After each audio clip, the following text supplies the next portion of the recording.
तो जानते बन जा भैया कि जौन 5 रुपये के साड़ी होके 10 रुपये के साड़ी होके गरीब आदमी पहन के गुजारा कर लेला तो ताना लोग मारेला। तो जानते बनी जा ओकरा बर्दाश्त करे के पड़ेला, ऐसे कि ओकरा पास नहीं के। तरवा लोग हमार बात अगर अच्छा लगत होके तो वीडियो शेयर करब जा जरूर, जाने जा कि गरीब आदमी के तरह जिएला।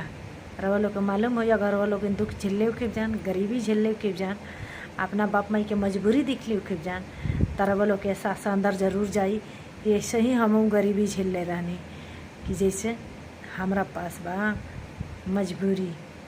तो जानता बन जान एगो मजबूरी खुशी के होला, एगो मजबूरी दुखी के होला, एगो मजबूरी पेट की होला।